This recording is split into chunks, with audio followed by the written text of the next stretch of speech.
And I've actually remembered to megaphone myself this time. Don't know what the recording's like. I've not even watched it from last week, but I did the whole thing and realised that I hadn't been on megaphone the whole time. So I'm going to have a listen to it after today. And if it's like, if I'm so quiet that you can't hear what I'm saying, I might just, I'll just have to re-record the whole thing and re-upload it. So apologies if it's no use to anybody, but I'm sure somebody when I was in the back rooms the other day said that they'd watched it and it had been useful. So you must be able to hear me somehow. But yeah, I just thank turned the you. microphone on and I didn't notice the difference in sound level. Oh, well, I thank don't know you whether that's this everybody little bug again. for coming. As I say, because I've missed a couple of weeks, it's completely thrown me off track, thrown me for a loop, and I just concentrated on something totally different last week because a few people have asked me about lighting, that they would like a bit of help with lighting. So I thought if I covered that, it might clarify things a little bit in people's minds about how lighting works and how to get the best out of it. Um, so yeah, this week, if that's the case, we'll spend a little bit of time on light probes. Um, the house that we've been building, I have done a little bit extra to it. I redid the curtains because it turned out I completely had the shader wrong. I simply had a node hooked up to the wrong thing, which is why it wasn't, and I hadn't noticed. Um, so we do have curtains with a kind of a fabric texture going on, and you'll see outside I've even made a little fence, little picket fence type thing. And indoors I've actually made some skirting boards which weren't in last time, and there's a neat trick you can do in Blender to get perfect mitered corners for your skirting boards without having to like do it manually, joining up vertices and things. So I'll cover that. But first thing I want to do is to go over how reflection probes work, and I think yes there is one in this scene. So basically what a Uh, reflection probe is, you'll see, I'm probably not going to use the correct terminology, but you'll see you've got a ball in the centre, which is basically a line of sight. So if you imagine there's little rays of light going out in all directions from this little ball, and everything that reflects back to it then gets stored as information, but you have to tell it where you want the reflection probe to work, kind of thing. We don't want the rays to go through into another room and have next door appear on the reflection. So this is why I have, just with this little button up here, you can adjust your reflection probe to make it fit your room or the area that you're wanting the reflection probe to work. This other button is just for the actual ball, the line of sight bit itself. You can move that up and down as well. On this occasion, I've just put it in the centre of the room. Reflection probes can be a bit of a pain as far as getting realistic reflections going. It's great for small areas where you've got, maybe windows don't always look the best, but it works to an extent. If you've got small metallic areas, it just makes them look so much more realistic. But if it's a big area, you'll see that the reflection is completely off. Ideally, your reflection of your floor, if you were looking in a mirror, for instance, the reflection of the floor will be at floor height. It should be exactly the same, but it doesn't work that way. You have to adjust where your line of sight is in the room in order to get it working correctly. And for some reason, it just never works correctly with Unity. Just play around with it though until you find the best approximation.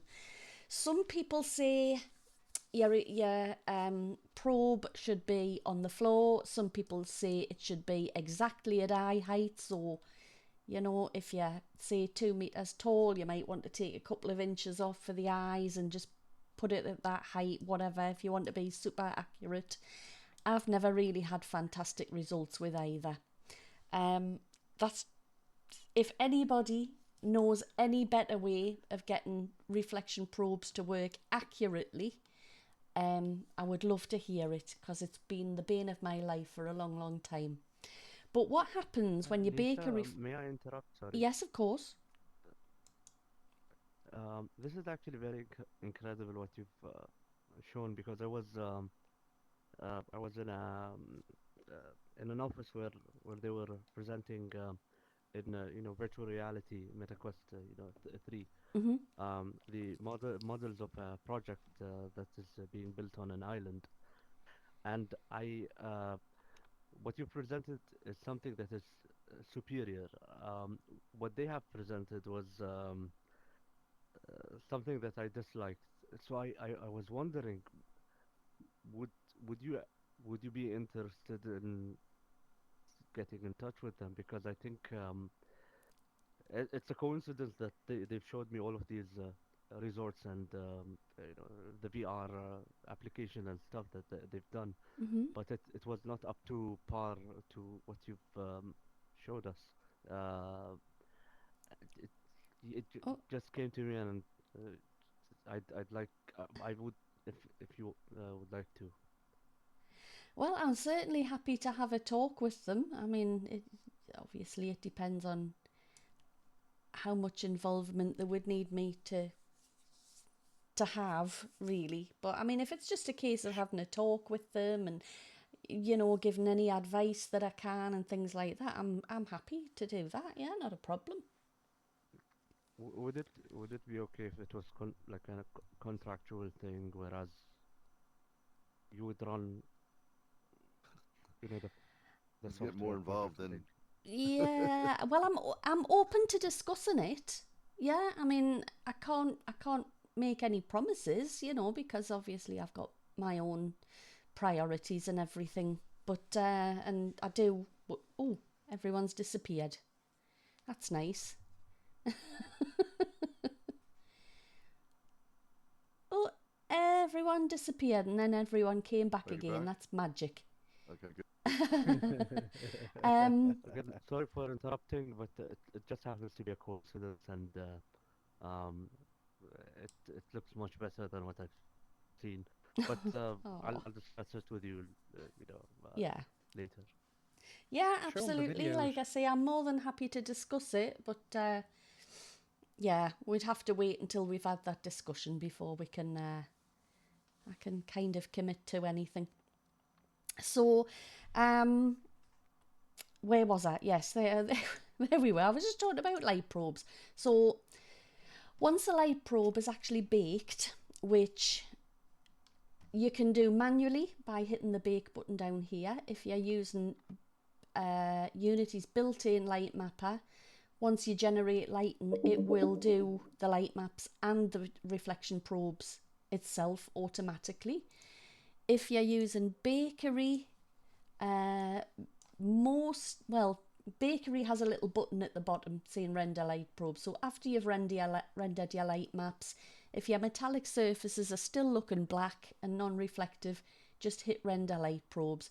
It doesn't use any special like algorithm of its own. It just invokes Unity's own lighting. Oh, come on, So do you Lisa. not Unity's do you not own. bake the probe I'm sorry, what was and let that? bakery? Do you not bake the probe and let bakery bake the probe, or does it not matter? Well, Bakery won't render. It won't bake the reflection probe. Oh, it doesn't Um, do it. Okay, no, it's just gonna it correct render the something light in maps, my but as I code. say, there's a handy button just underneath saying render reflection probes, but it just invokes Unity's own baking Okay, system. but you need to do that baking first for it to work on that one probe. Not necessarily, but what you've got to remember is Oh, if you bake it before your lighting is baked, then your cube map that is created when you bake the reflection probe won't have any shadows or whatever. So Oh, you'll need to bake your light oh, map and then rebake your reflection probe to update it. oh. Okay, that makes sense. So Yeah. you do another bake afterwards. So basically, all you're Okay. doing when you do a reflection probe um, is creating an image of your room a 360 image of your room in the form of a cube map. In much the same, the cube maps are used often for skyboxes in some cases. They're not always panoramic, or sometimes it's a cube map that you have. In exactly the Can I same way. use that Hmm. image as its own skybox? You can, absolutely. You can. Yeah, that's one of the Oh. tricks that people often use. If they want to create their own skybox, they'll create a world, make their reflection probe, and think, right, that's what I'm going to use as the skybox now. So So you just have to find, is that a material or something to look for, or I wouldn't even know how to find that thing. yes, you know what? I can't even remember myself. I think I was looking for this the other day and couldn't remember where the reflection probe cube maps are stored.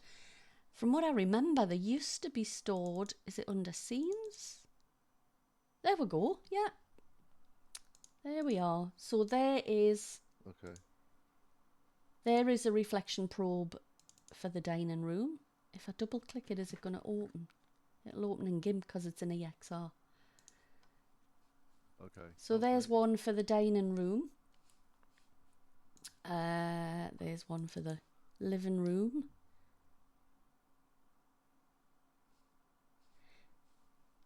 So that's basically all it is. Right. And that was in the what directory? Scenes. Okay. Yeah, it's usually under scenes, and then there'll be a folder with the same name as your scene name. So I've just used the default sample scene, and there's a folder created in there. Now what about It's got your light resolution maps for as that well. image? Sorry, what? Yep, I saw that. The resolution for that image, where do you, what's a good guideline for that? As low as possible, basically. But really the best thing to do is just to bake it. I think as 256 standard, seems it's low to me for some usually... reason. I'm sorry, what? 256 seems low for me. Is that because, but if you want to use it as a skybox, I guess you would crank it up Yes. and then rebake If it. you want to bake it Okay. as a skybox, I would make it the 2048, definitely. The Yep, 2K okay. texture. But for a reflection probe, it doesn't need to be that high. And as standard, it's usually 128, I think, when you first add it. That's the default value. Okay. I've changed it to 256 because instead of just little shiny surfaces, I've got windows, which are big, flat planes that it should be reflecting. Sometimes you find once you've baked it that your reflections look pixelated, like you're almost looking at an 8-bit game. That's when you want to turn it up. Just turn it up a setting and see what it looks like after that. But try and keep it as low as possible if you can. But that's the same with everything. Just try and keep it all as low as possible. Right. So yeah, that's basically it. I mean, you can do real-time lights, but it's not recommended, especially not for mobile headsets. Anything that's real-time where calculations need to be done on the fly while you're in the world, and this includes real-time lights as well, are absolute resource hogs. Your frame rate will drop, and it'll just be rubbish. It'll not be a good experience. So try and bake absolutely everything if you can, and have no real-time calculations at all. And then you're keeping your resources for anything you do need real-time calculations for, like all your fancy scripts and whatnot. If you've got any kind of interactables and physics going on in your world, yeah, save your resources for that. But yeah, Can I ask one more question? of course. You set up a boundary, like collider box for the reflection probe to stay within the room. Mm-hmm. Now, if you're doing outside, does that just not even count anymore? You don't have to worry about it, or do you have to make that box really huge for an outside scene? You'll need to make your box big to incorporate everything that you want to be in the reflection. Oh, okay. For Three instance, outside. at the moment,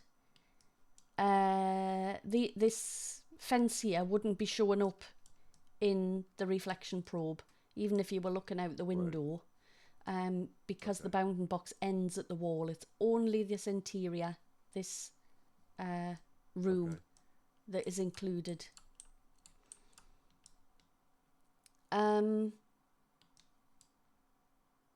Yeah, I can't think of anything else to tell you about reflection probes. They're not that complicated. It's just a case of remembering to adjust your bounding box. That's the main thing. Make sure that you include everything that you need to, and keep in mind that, you know, you may need to adjust the height to get the best out of it as well, and make your reflections as realistic as you possibly can. 'Cause I had a problem trying to get reflective water one time, and someone says, "Oh, just put it in the water or right next to the water," Yeah. and then all of a sudden it started working, and I was like, "Oh." Yes, So, absolutely. I mean, I would normally, with water, I'd normally just put a reflection probe just above it, like literally yeah, right I above didn't it. know that. Yeah, I was putting it way up in the sky, thinking, "Why is it not working?" And it didn't make sense. And Hmm. someone's like, "Yeah, you gotta put it right near it." I was like, "Oh." Yeah, yeah, absolutely. Um, so the next thing was the skirting boards as well, wasn't there? There was a handy dandy way of making these, because obviously I do try and get people up to speed and learn how to make the most out of Blender. And what I'm going to do, I'm just going to hide. Which one's going to be the easiest, I wonder? Yeah, I'll just do this one. I'll hide this skirting board here and we'll make a new one. I'll show you how I did it. So I started off here at the left. I'm just going to have a quick check. I can't remember, you know, how thick it was, but it doesn't matter. We'll just make it up as we go along because I've already got my skirting board made. So over here, I'm just going to put the cursor down here, and that will ensure that anything that I spawn in is going to be, you know, it'll spawn there where the cursor is. And I'm just going to quickly, because for some reason my cursor is always wonky on an angle, so I'm going to reset it to 0. And then we'll add in a cube. So add mesh Now my screen cube. froze. I'll be back. No problem. And we'll scale it down.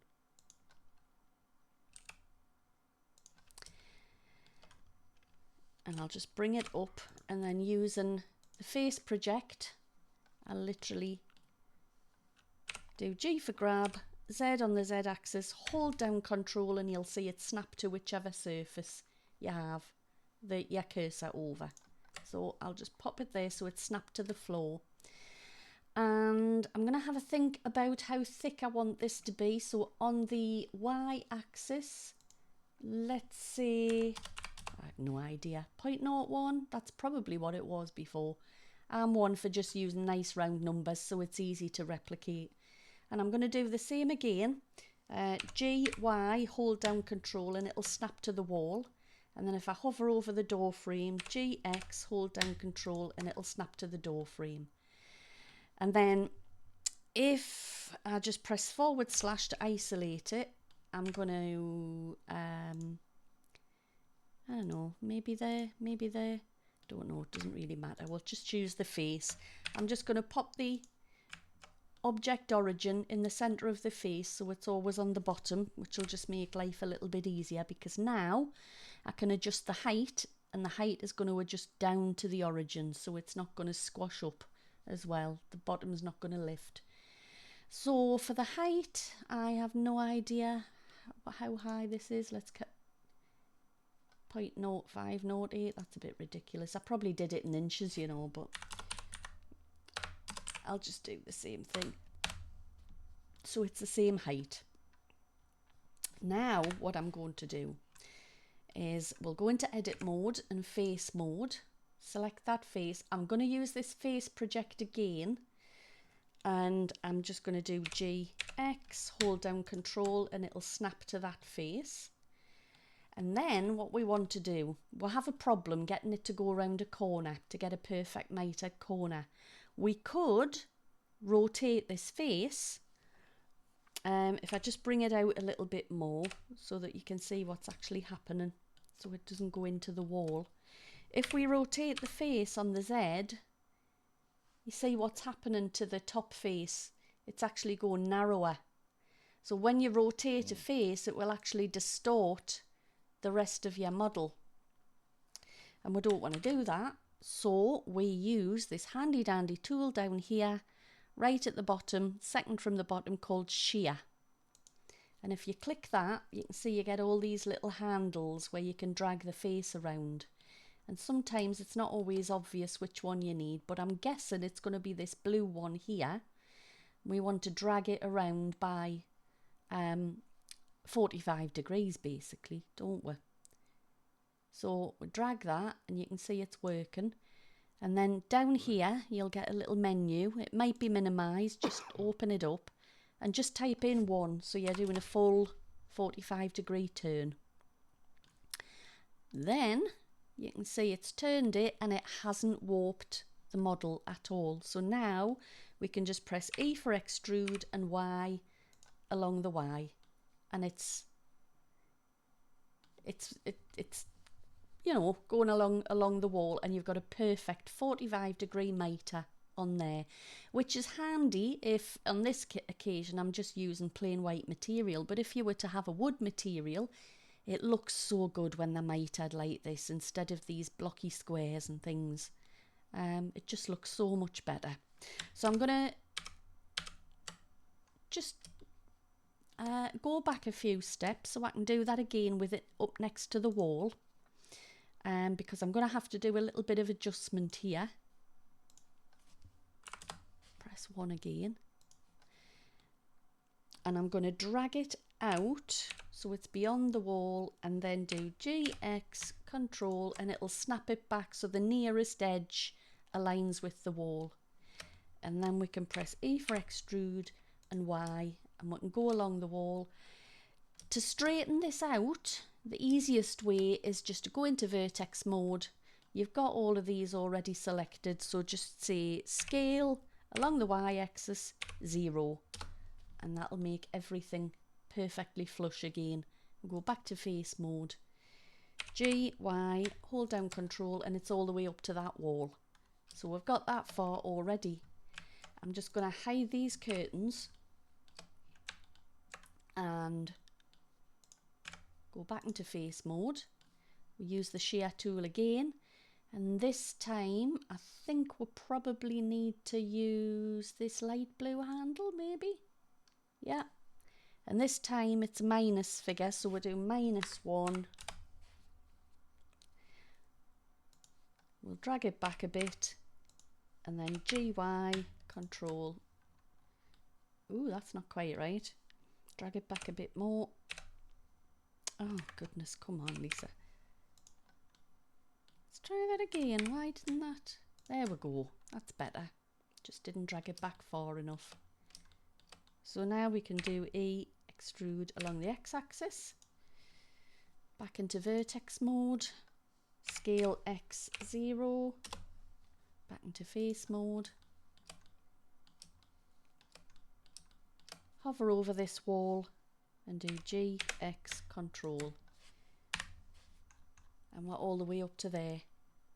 So straight away we've got some rather nice looking skirting boards.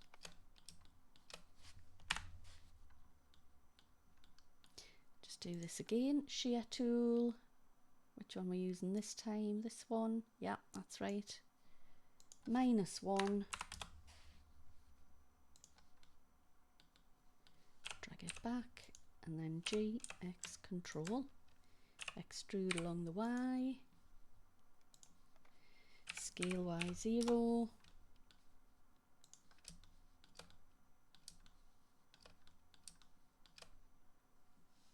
GY control. So I'll leave it there. I'm not going to do the full thing, but you get the gist of what I was talking about. And then when you come, as I say, to actually texture this, which we can do, I'll just isolate it so we can get in there. I think I have a wood texture already because I've used it on the coffee table, for instance. So we just need to unwrap this so we don't have a complete stretch. This is basically because it hasn't been unwrapped. We've been modelling it based on the initial cube UV and nothing else. So this is basically just 2 pixels which are just stretched all the way along, or rather 1 row of pixels on the image. So we'll go to UV editing, and I'll just isolate it again because you get a different view there. You see how we've just got the basic cube. Normally what I would do is, in most cases what I'd do is I'd delete all of the bottom, because you're never going to see that. There's no need for it, and it's just going to take up space in your light map. So we'll delete those faces, and then I would delete the back as well, because that's up against the wall. Don't need that. Delete those faces, and then we've got very little left to unwrap. So because these are mitered edges, in real life these would be 2 separate pieces of wood, so it doesn't matter about the grain following. So I would just go to edge mode and we'll mark this as a seam, and I do this for all the corners. For this, all I'm doing, you can right click, you can press UV, mark seam. I just hit U for UV and M for mark, and it's as easy as that. Hotkeys are so cool in Blender. I would really recommend you learn as many as you can, because once muscle memory kicks in, you don't even realise you're doing it, and it just makes such a difference. I'm going to get rid of this these end faces as well, because these are butted up against walls, so we're not going to use them. And this is going to be butted up against the door frame. So now all we need to do is select everything and do a basic unwrap, UU, and there is our UV. Now I'm going to just quickly change the material here, or the texture, so we can see what's going on. And we're going to have to hugely change the size of this UV. So I'm just going to say scale it by 10 maybe, and you can start to see a texture showing there. That's a bit overkill, isn't it?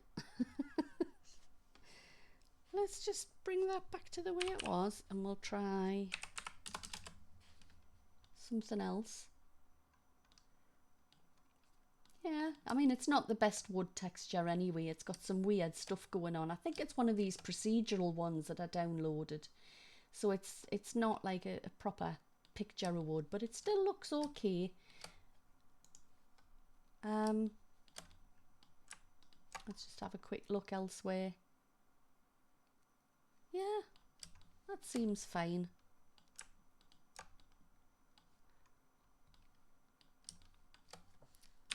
If I come out of the isolated view, you can see the skirting board there, and we can have a quick look at what it looks like rendered with a bit of lighting in the scene. And yeah, that's not bad. I prefer the white, but it's not bad, and it was easy to do. You see how quickly it's taken me to do that, and you can use that for anything. You can use that for, you know, your door frames if you wish. I didn't for these door frames. I just insetted the thing and then deleted a face. But the door frame even, because I've insetted it, still has mitered corners as well. So that's basically it. I'm just going to delete that and bring back my original. There we go, and my curtains. And if I go into Unity,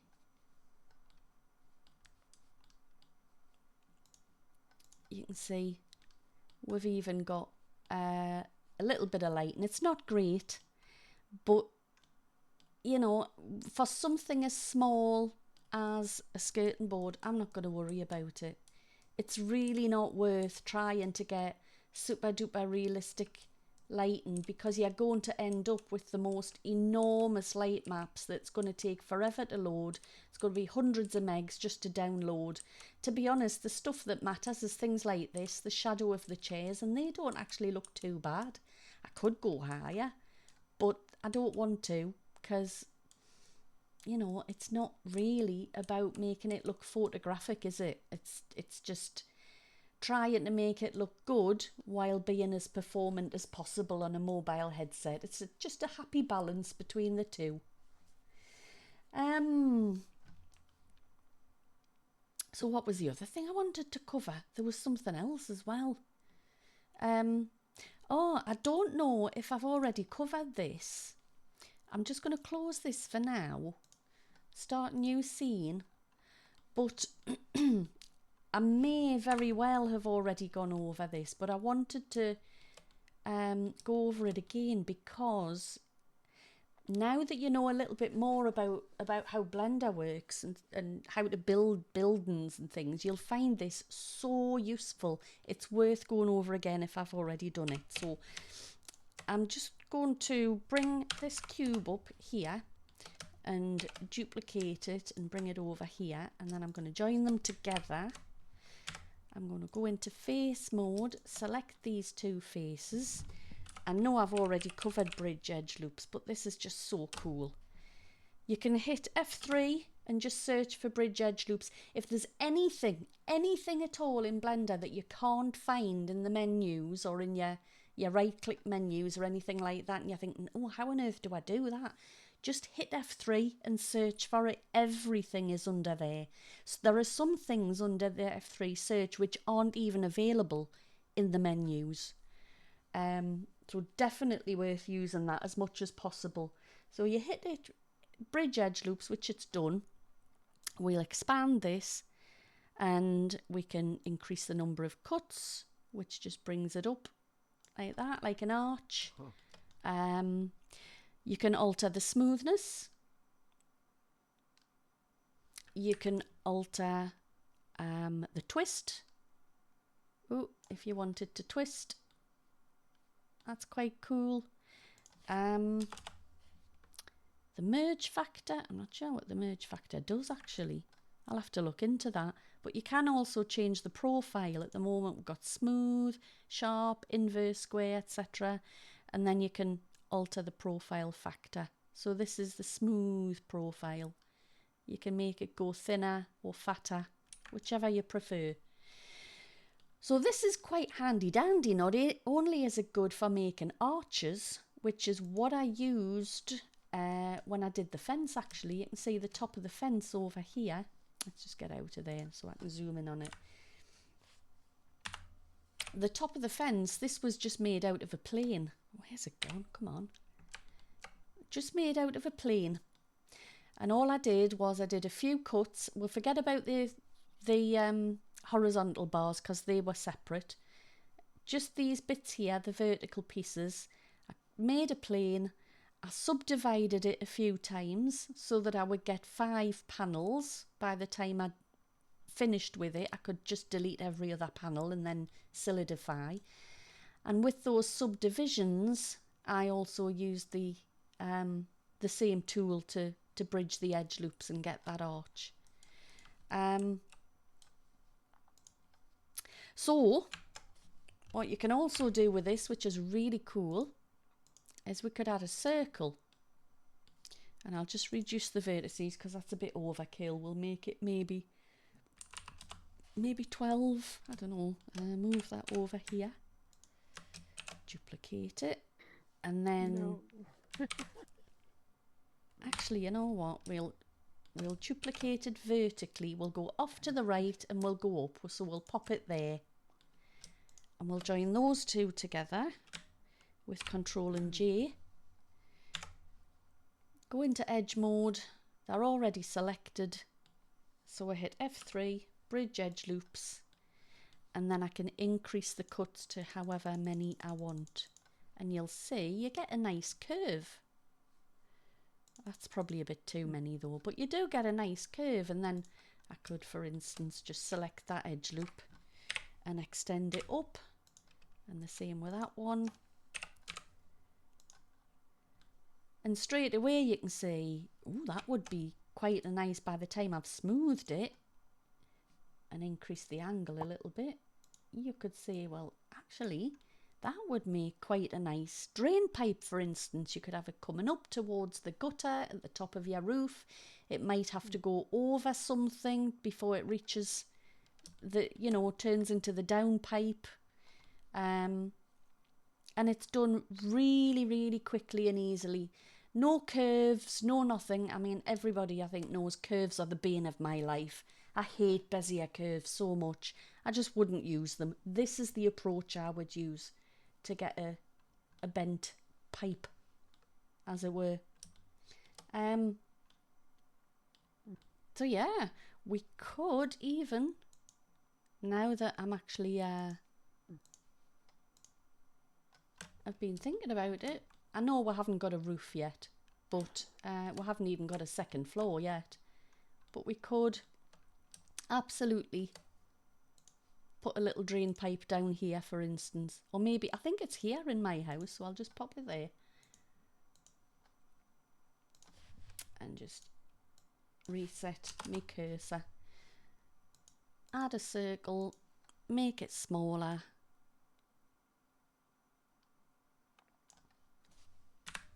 Don't know, maybe something like that. We'll bring it out a little bit so that we've got something to work with for a curve. I'll bring it up. I need to go into edge mode, don't I?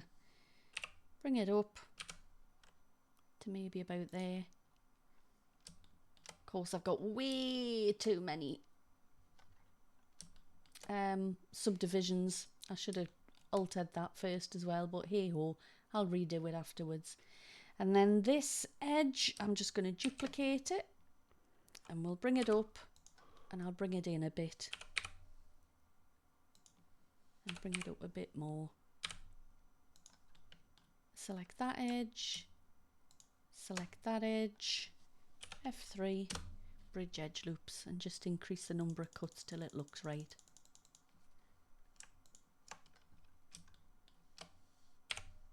Oop. Make sure it's on smooth, and straight away we've got a little bit of a pipe going on. Oop. So yeah, It usually goes the other way if you turned it around.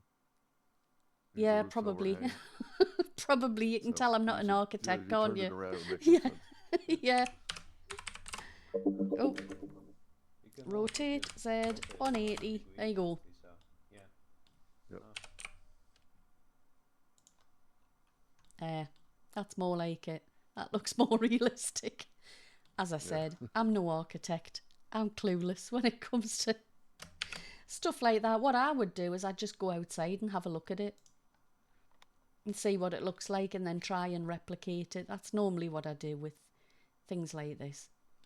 The fun bit is when we come to trying to make a toilet, I might end up actually, because at the moment I've just got a very small room with nothing in it.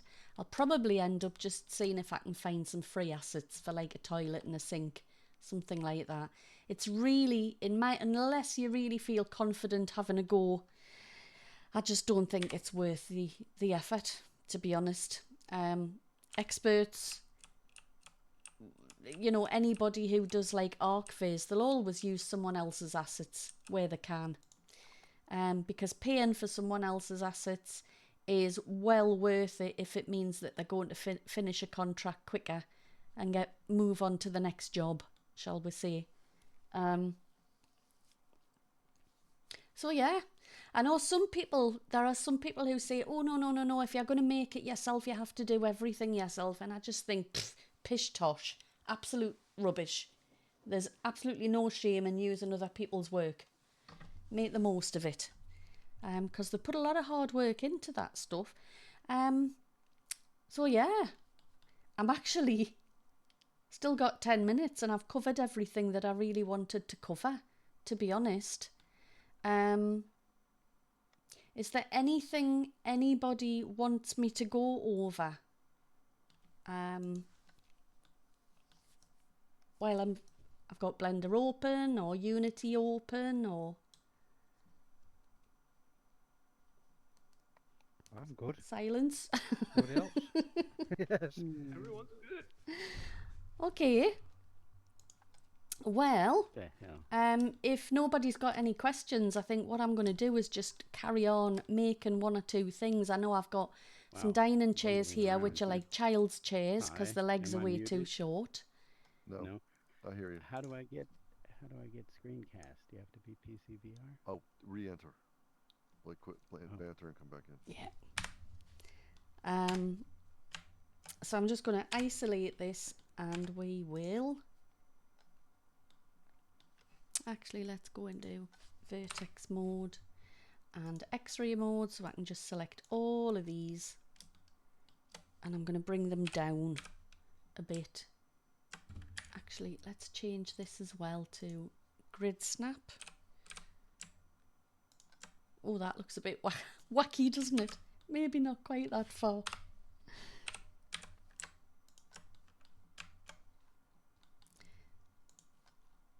Okay. Okie dokie. So what I'm now going to do is just realign the origin to face, so it's back at the bottom. We'll bring it up. That'll do there. Now then, not 100% certain if this is going to work, but there should be a way of transferring the data to the other chair. No, I haven't got the knowledge to do that just yet. That's something I'm going to look up. I know how to transfer modifiers, materials, but when it comes to the actual mesh data, I'm not going to bother with that just yet. What I'm going to do is just duplicate this. Sometimes Let's use just the power button on your headset. isolate back in. those. Okay. Don't turn it all the way off. Just click it once and then come back in again. Go into top Yeah, view. just tap the button and tap it again. You'll come Just back on tap again. the power button once, I'm literally just going to eyeball then it come back in. Yeah, that worked. and put that Thanks. chair It did. there Okay. and delete that one. We'll do the same here. Excuse me.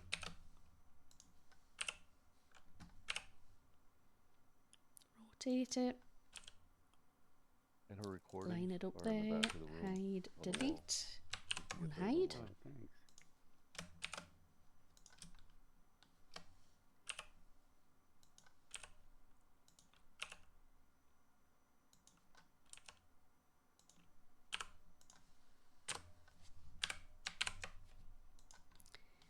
So now we should have chairs that are a bit more realistic. And then to save time, to save me actually having to model a whole new dining table, I might just use this coffee table and adjust it. So I'll keep the chairs and the coffee table and we'll isolate them. I'll duplicate that.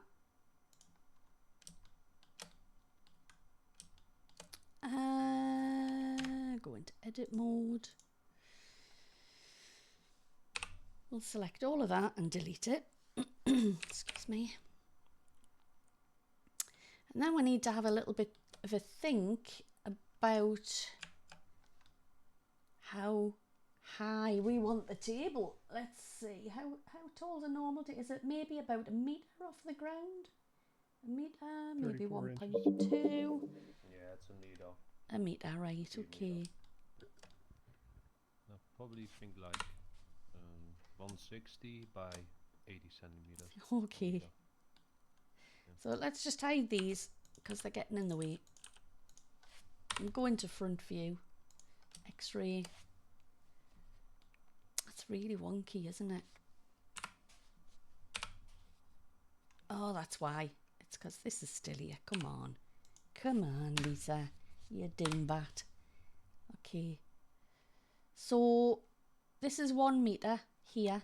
So all I'm going to do is go into edit mode, vertices, select all of those and move them up. Hang on, see if I can see me meter line. It's there. Yeah, it's just over a meter. I'm not really worried about that. We'll bring it down to about there. And then we need to make it a bit bigger, don't we?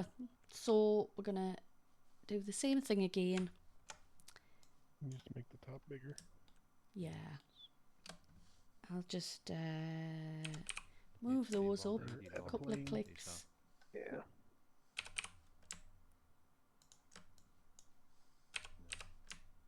80 centimeters wide. Yeah, well, I'm just eyeballing it for now. It's easily enough adjusted.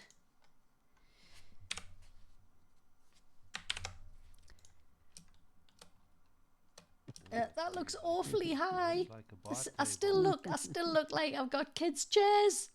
I know the chairs are way Bar too table. small though. I don't know if you remember when I made these chairs, it was one of those off the cuff moments. Ooh, let's make a dining chair. I had no measurements, I had no sizes, so that all needs to be adjusted. It's like something out the back rooms, isn't it, with all the weird distorted furniture. I remember the bit where you go in and the tables and chairs are absolutely huge and you feel really weird. It just knocks you. It's just so off. That's what this feels like. It's just totally off. But yeah, I think what we'll start to do next week is put some kitchen cabinets up here. We won't use assets for these. Kitchen cabinets are so easy to make. You'll be surprised at how easy they are, and they look so good as well. The only assets that I probably end up using is things like the kitchen sink, for instance. But where possible, we'll actually make it. So that's what we're going to do next week. Kitchen cabinets. I'm just going to go into walk navigation so we can have a quick little look around. The cool thing is, you know, when you do walk navigation, you can actually jump onto the furniture. I've just gone onto the coffee table there. Oh, we still need to make chairs as well. We've currently only got a sofa that we made. So we'll do that as well if we've got time. If I can make one cabinet, then it's just a case of duplicating it, really, isn't it, over and over again. That's the nice thing about kitchens, is they're modular. So that should be quite quick. So hopefully we'll also be able to get this, adjust this sofa and make a chair or two as well. But yeah, this is the Unity version so far. There's no table in there at the moment. Should I put the table in? Why not? Why not? We've still got a few minutes.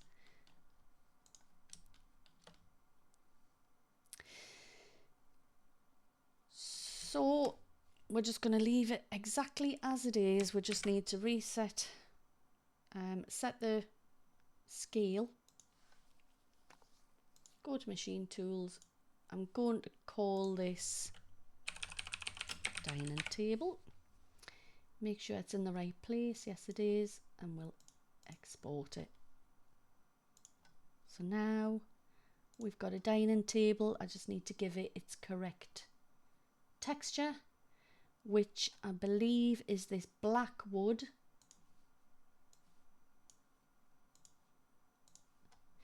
And the only thing I haven't done is I haven't given it a light map UV, have I? So, or have I?